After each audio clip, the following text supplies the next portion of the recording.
Nouvelle Génération TV, vous informer, c'est notre passion.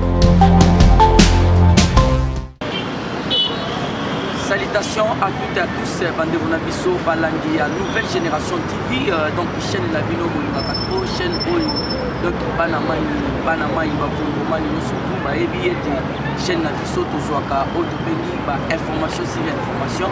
Alors, la Bino, merci Ebele, donc merci vraiment. Zambé à Pambola Bino, partout où vous êtes, mais pour s'abonner massivement, pour Zalawana, donc Zambé, Yalola, Ameba Bino, parce que vous allez faire par moment, vous allez bateau venant, Zambé Ali, na Katina Bino, parce que vous n'avez pas la Bino. Alors, Bakongomani, n'a pas Bino, pour s'abonner, donc vous pouvez vous partager vidéo la Bino, parce que toujours à cadre de l'émission la Bino, donc au Topeki écho d'information. L'émission nous surtout Bakongomani va faire sa caméra les poignards on a comme va sauver mon cannabis.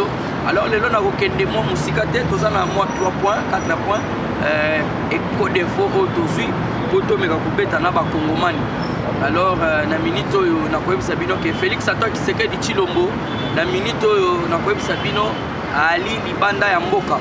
Alors Fachi Beton libanda ya mboka donc bakei na kati Angola tokoyeba masolo ni na kati Angola o tokopeta. Alors nini eza kuna puisque Paul Kagame il faut aya kuna pour masolo et betama. Alors toyeba qu'est-ce qu'il faut puisque Fachi toujours déterminé. Donc soit la guerre totale soit la paix totale. Alors on a comme Sabino Bakongomani surtout donc awa na minute formation écho d'information et ali donc Fachi Beton donc depuis lobby azalaki déjà na Angola tokoyeba puisque lelo masolo fait betama donc ko beta pe masolo ya Russie oyo alobi ke non ndenge ezali wana peuple congolais bayeba ete tozali presque oyo ya kopesa bango manduki. Alors bokoyeba ete manduki malgré toza na embargo oyo oni ba Brésil ba France ba nani oyo donc ba États-Unis bino surtout bolandaki ba sepelaki na embargo. Alors na minute ba ebeteli a boyaki yango et puis il faut boyeba que non coopération entre Russie et la RDC. La Russie rassure sa disponibilité d'aider la République démocratique du Congo d'approvisionnement des matériels nécessaires pour l'armée. En tout cas, Torobeta Masolo, on est à qui échange entre Claude Ibana, donc il a monsieur Victor Tokmokov. Victor Tokmokov est chargé d'affaires de l'ambassade de la Fédération de Russie. Alors, Torobeta Masolo, Tokolinga Kobeta Masolo, il y a Oyo Tobeki, donc République démocratique du Congo. Oyo Lelo, donc il suit Valère Nayango grâce à Banzela. Oyo Fatia Saliva même la Mouchmaï, Rosalie Bilili, donc il salé Bani pour Salama. Donc Fatia Beton toujours, moi Namboka solo. Torobeta Pema solo, il y a ouverture ce mardi na Katia Kinshasa de l'Assemblée générale extraordinaire du Conseil de sécurité de la magistrature. Alors, tu vois, pour dans le dossier, il y a train là-bas, où il faut déjà là. Donc, les premiers trains, le premier voyage, il y a train. Où il y a Longwe, là-bas, il y a port, il y a l'Obito, il y a Angola. Donc, il y a Fachi Beton. Alors, pour s'abonner, pour aimer, donc, il y a ma vidéo, la chaîne Nabino, en tout cas, Nabino, surtout, Bakongomani. Diaspora, Congolais à d'origine, Torobeta Nabino Masolo, il y a 4 points vraiment. En tout cas, Boutique et Zambé à Pambola Bino. Merci Navier pour des Fatibala. Donc, ça m'a battu la Bino, na maman Nangaï, Auréline, Chibala, Wana Sali, donc, thème à donc les grands, donc sponsors Nabiso. Voilà, sans plus tarder, Bande Bonabiso. Donc il faut s'abonner massivement à la chaîne Abino, Nouvelle Génération, chaîne Yaba Kongomani. Alors, sans plus tarder, Tobandina nous a dossier, il y a Otobengi, voyage, il y a chef de l'État en Angola. D'ailleurs, là ce matin, oui, bah, été Mkwatombolo Fachi Beton, Denga Sawana, la Kati Angola. Paul Kagame a sengi déjà Otobengi. Aya bakutana puisque moto akosala médiation ali donc président Joao Lorenzo. Alors président Joao Lorenzo akozala lokola médiateur. Siko qui médiateur na ye papa Joao Lorenzo, mais toza na embargo qui médiateur wana bokosala. Est-ce que ndenge boza wana bokobeta masolo ya embargo na ndenge ba Rwandais, armée rwandaise eza ko attaquer République démocratique du Congo, ou bien bokoya kosenga toujours table ronde, puisque ce que ça makambo table ronde mukwantombolo mwa mai toujours déterminé par rapport à nini, par rapport à que ndenge ali wana masolo ezali akeno wafa washala ndenge bandeko na biso baloba. Alors dossier ezali nini? Dossier ezali awa ezali soit la paix totale, soit la guerre totale. Wana maloba ya mukwantombolo toujours ferme na sa détermination. Bato misusu bakoloba bakofungola mbanga bazoyeba te makambo place ezali. Faci azinga nuta ya kobimisa mboka na lipu donc na monoko ya Lucifer abanda olinga nde baboma bandeko na biso na este bayibaka baminere basala di n'importe quoi. Mais Faci aye alobi akotikala nanu kokabola ta centimètre moko te babele na biso na barwando.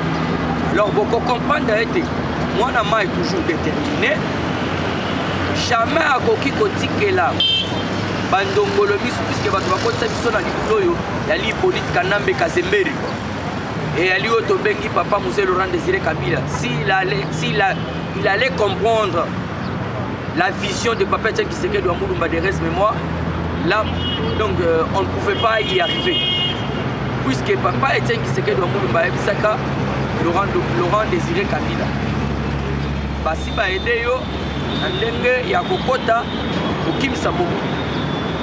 Alors yebisa bango bapesa biso facture tofuta bango bake oh ce sont nos frères, voilà ce sont nos frères, voilà lelo ba frères, nos frères qui nous tuent. Kanambe bafandi tronien bouche bée Katumbi tema azape acteur kuna calme total. Mais au moment où on s'est préparé, baya o élection tala bana mai bofanda calme. Élection bino bol kawana et alindo to ya baba. Alors to ko bisa bino bol. Bitumba ya este Faci aza déterminé.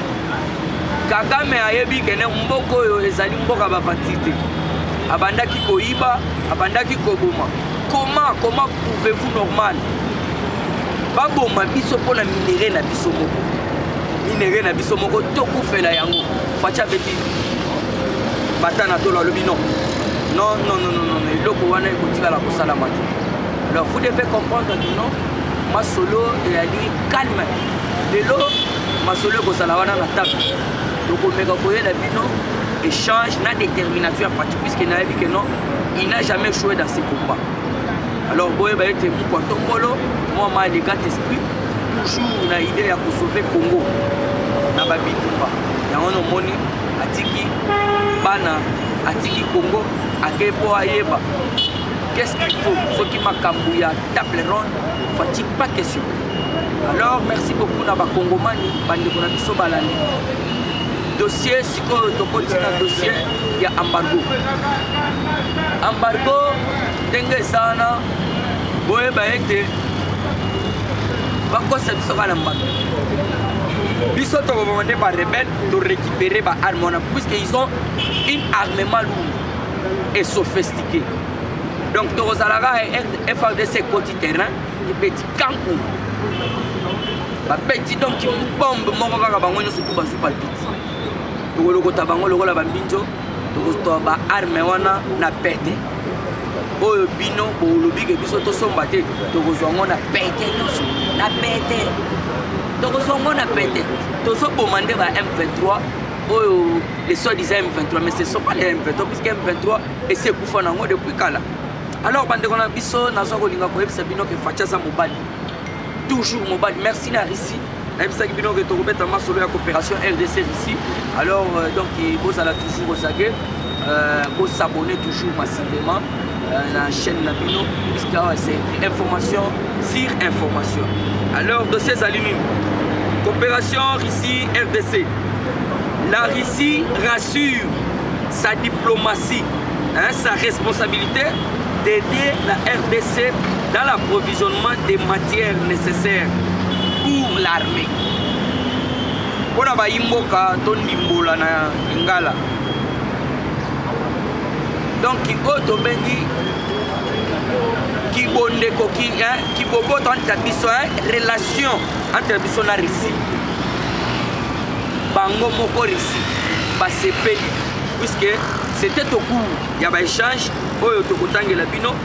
donc en dépit d'embargo du Conseil de sécurité de l'ONU sur les armes et des sanctions relatives à la République démocratique du Congo, le peuple congolais peut dorénavant miser sur la Russie pour ce qui concerne la possibilité pour le pays de s'approvisionner en tout les matériels indispensables pour l'armée et la police.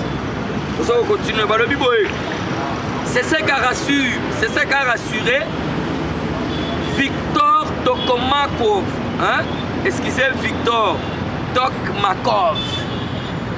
C'est ce qu'a rassuré M. Victor Tokmakov, qui est chargé d'affaires de l'ambassade de la Fédération de Russie au coordonnateur du mécanisme national de suivi de l'accord cadre d'Addis Abeba, MNS en sigle, Claude Ibalanki, au cours d'une audience lui accordée ce lundi 4 juillet 2022.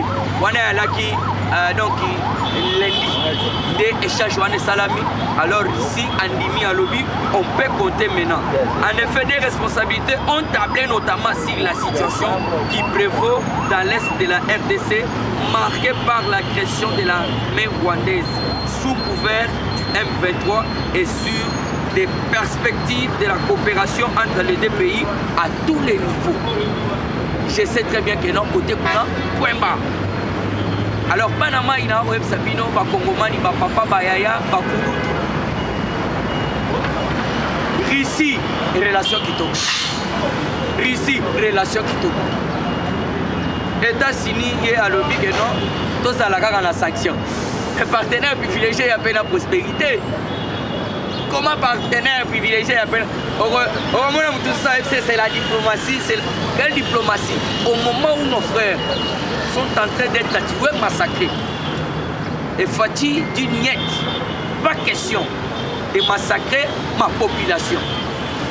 Alors comment est-ce qu'on peut y parvenir? Alors il faut que les armes circulent en République démocratique du Congo. Il faut qu'il y ait une circulation des armes. Il faut qu'on achète et qu'on voit les armes. Donc je peux dire tout, donc tous les matériels autobengi que FRDC ou soit la police et que ça la moussala pour la SDS à la Nakina. Mais vous trouverez que les États-Unis d'Amérique, autobengi, le partenaire privilégié à peine à posséder, non, va continuer dans le France, puisque France va lobby que dès que nous avons balia kasima Rwanda, après si Rwanda va salir va closer va être. On a moni Macron, merci. Dieu reste toujours à côté des hommes justes. Dieu reste toujours à côté des hommes justes. Dengue Bidona Kagame, Ubanda Olinga, Bosala Bafati, Nakati Yamboka, Tokotima Yamote. Tokotika la Bonima Yamote par rapport à lui. Vous devez comprendre que Awa Nakati Yamboka, Bandeko na biso babandaki kokufa. Bandeko na biso babandaki koboma bango. Et pas papaya, et personne n'en parlait. Mais les lois. Alors on a pris Sabino Bakongoma, surtout, un ministre qui est non pour Tombolo Fatibeton, moi, il est grand esprit, toujours déterminé, à Robo et Russie, jamais, il faut tous à la Russie, la Sima Russie. Il faut tous à la Sima Russie, peuple congolais, tous à la Sima Russie. Il faut tous à la Sima Russie. Puisque à mon niveau, on a passé à l'objet bango, on a ouvert sa bango, à Margot Ezalate, aux ormes des autres, au bout de sa moninga. Ici à Lingui, vous avez battu la carte Afrique. Ici à Lingui, donc le pays africain bas à la indépendant. Les Occidentaux vont compter ma cambouille ici et Afrique. Alors Banamai, oh ils allaient toujours dossier il y a pas atrocité il y a côté à est. Alors na yango ba Congomani na ko bino que donc awa na cela qui no moi briefing il faut bien comprendre que non briefing wana ezandengeni puisque faut to me to comprendre to la kisa ba yimbo ka été Fati c'est un vrai autochtone. Fati azali mwana mboka solo notre sang akolinga teke bandeko na ye bazala toujours torpillé bazala toujours massacré. Alors na yango toyebisi Kagame malgré oye akati angola poto kutana makambo nyonso tu wana azoyebisa yo Kagame abupia fin ya régime ya Kagame, fin du régime Kagame. Mes amis, les choses vont mal chez le M23. En Ouganda, ils sont en train de recruter maintenant les jeunes moyennant $500. Mais personne n'accepte cette blague. Suite à l'échec du 30 juin 2022 et de la mort de Makenga, tous les anciens combattants ont peur et ne veulent plus revenir au front. Les deuils se sont multipliés dans leur famille.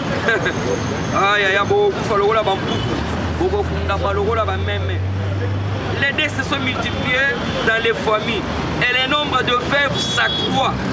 Un agenda est au Rwanda. Le nombre de veuves s'accroît en Ouganda et au Rwanda. Il n'y a plus de secret à... Donc, secret à Robon Besati. On a d'autres Besati, donc, information. Toujours, au Lingaka, la chaîne Nabi. Donc, émission Nabino, Bakongomani, Balingaka Yatro. Alors, donc, toujours, dans mon briefing, on a pour comprendre. Alors, le nombre de veuves s'accroît en Ouganda et au Rwanda. Il n'y a plus de secret. Makenga est mort à l'hôpital de Moulago. Donc, na Kampala, Balobi, Moulago. Bao baza déjà na Kampala, Boebi, hôpital wana Moulago. Boebele batiaki tembe ote, Makenga kupite, o tia tembe pour la rebelle. Vous avez joué rôle à double. Donc, vous avez joué chez ya ping-pong. Ya mbeli mi balé. Alors vous devez comprendre que non, il n'y a pas un secret. Donc, il faut qu'il y ait un hôpital à Moulago, à Kampala. Alors, qui va accepter de rejoindre les M23 pendant que la terreur frappe les fronts? Nous, on n'oublie jamais les événements. Car Kabarebe avait joué, Kanyamuhanga mort, Akoufaki déjà, Mouteboussi avait joué, Laurent Koundé Batouare lui-même aussi également. Donc Azaria Souroubé, tout la Moussia, Sasa, et Nyarugabo Moïse, donc il écoute point écrasé. Alors vous devez comprendre que non. Donc Nyamugabo ont échoué aussi. Kanambe a massacré, mais il a aussi échoué. Malgré il a massacré, il a aussi échoué puisque le logo bango babandai ko dukafachi a cassé yango. Alors lo alaki na musina monoko fachi dimisi yango. Alors vous devez comprendre que non, général Tanganda, Bosco Tanganda arrêté déjà. Makenga vient de mourir récemment. Alors vous devez comprendre que non, le peuple, donc Makenga qui vient de mourir, qui s'est vanté et injurié le peuple congolais. Au monde Zambé, ça va confondre avec vous. Makenga banda kopinga peuple congolais, salabo. Metala lido. Makenga, que ton âme repose en désordre. Vous avez joué jeu à double ping-pong. Alors, Dieu va s'agarrer na bato Nzambe te. Le peuple Nzambe va s'agarrer ngote Makenga. Au monde ndongo ke imanteka. Tuwe sabino. Awa bachene ya Rwanda bazana kobanga mutute alinga rejoindre lisusu mutute alinga rejoindre lisusu doya na M23. Alors vous devez comprendre que non, Zambé a ligolo de la vraie justice. Donc la vraie justice, celle nous vient de Dieu. Alors vous devez comprendre que non, Bakagame, Bamuseveni iront-ils eux-mêmes au front puisque va chaîne baboyiko ke parce que bango moko bakokende na front na ono moni Kagame akekuna wana botirango ele ma capital basali recrutement mais baboyi bagene baboyi puisque y a beaucoup de matang babev bakomie ebele parce que tomituna Museveni na kaka bango baza ama bakota na est.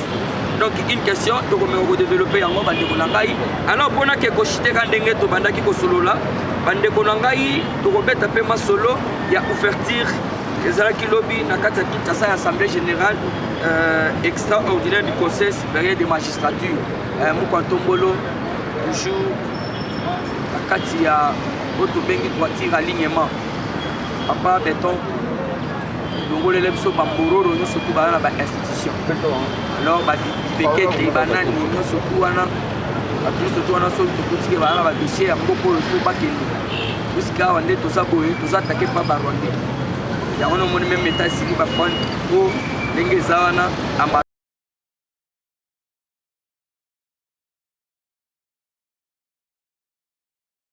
charge na mali kotelema bobo ya badécision wana yali badécision moko donc antidémocrate na website bino bakongomani Herman Cohen de cœur avec vous ozali donc moko homme d'état ya makasi alors quand na yebisi bino transport ferroviaire na koyebisa bino ke no Angola RDC diplomatie eza kitoko après plus de 3 décennies le Lualaba est devenu nouveau relié et de nouveaux reliés au port de Lobito en Angola. Le premier train marchandise, donc train, mais là-bas marchandise,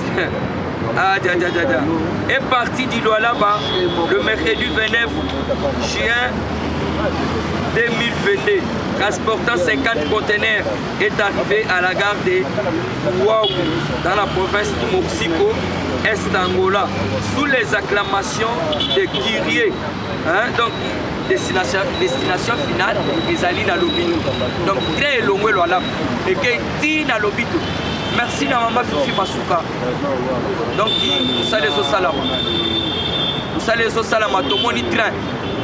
Et Longwe, en tout cas, vous avez la vision à chef de l'État et deux chefs de l'État n'est moins. Voilà pour ça, anti-valère, tout ça d'ailleurs aussi, on n'a pas même avis.